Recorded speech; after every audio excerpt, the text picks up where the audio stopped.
అంత పవిత్రమైనది ఫ్రెండ్‌షిప్. కష్టంలో, సుఖంలో అన్నిట్లో కూడా ఎవరన్నా లేకపోయినా నేనున్నానురా అని ముందుకొచ్చేవాడే నిజమైన ఫ్రెండ్. అవసరం ఏదో అవకాశం కోసం చూడకుండా ఎప్పుడు ఉన్నోడా, లేనోడా, కష్టంలో ఉన్నాడా, సుఖంలో ఉన్నాడా, ఉద్యోగం ఉందా, లేదా అని ఏ తారతమ్యాలు చూడకుండా నా స్నేహితుడు అని ముందుకొచ్చేవాడే నిజమైన ఫ్రెండ్ అండి. నాకు చాలామంది ఫ్రెండ్స్ ఉన్నారు స్కూల్ డేస్ నుంచి. మాది వెస్ట్ గోదావరి చాగల్లు. అక్కడ నాకు చాలామంది ఫ్రెండ్స్ ఉన్నారు. స్టిల్ ఈరోజు కూడా చాలామంది ఫ్రెండ్స్ మేమెప్పుడు మాట్లాడుకుంటూ ఉంటాము.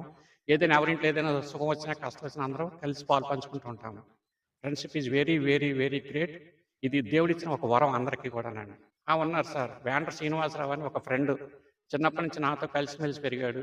అనుకోకుండా అతను ఒకప్పుడు 10థ్ క్లాస్ ఫెయిల్ అవ్వటం వల్ల కొన్ని వ్యసనాలకు అలవాటు పడి అతి చిన్న వయసులోనే చనిపోయాడు. అదొకటి నాకు చాలా బాధ కలిగేది. ఎందుకంటే వాడు అప్పట్లోనే ఫ్రెండ్‌షిప్ అంటే వాడే నిదర్శనం నాకు ఒక విధంగాను.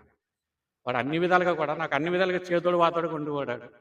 వాడు పాపం చనిపోయినప్పుడు నాకు చాలా బాధ అనిపించింది. కానీ ఏం చేస్తాం దేవుడు ఆ విధంగా రాసాడేమని సరిపెట్టుకున్నాం ఇకంతే. ఫ్రెండ్షిప్ అంటే ఒకళ్ళొకళ్ళు హెల్ప్ చేసుకోవడం. అంటే కష్టాల్లో ఉన్న హెల్ప్ చేసి మంచి సపోర్ట్ ఇవ్వడం. అలా మంచి బెస్ట్ ఫ్రెండ్‌గా ఉండడం.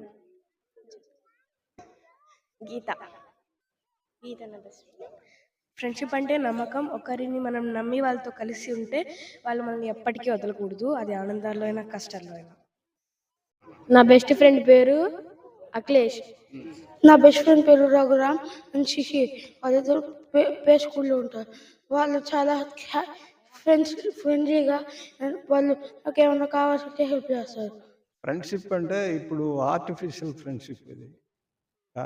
వాళ్ళ వల్ల ఫ్రెండు అవతల వాళ్ళు వీళ్ళ నుండి ఏదైనా ఆశిస్తూ ఉంటారు.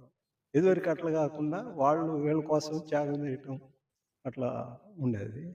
ఇప్పుడంతా ఏదో ఫ్రెండ్షిప్ అంటే ఒకరోజు ఏదో హాహా ఓహో అనుకుంటాం అంతవరకు. ఫ్రెండ్షిప్ అంటే ఒకరికొకరు ప్రాణం ఇచ్చుకోవటం ఫ్రెండ్షిప్.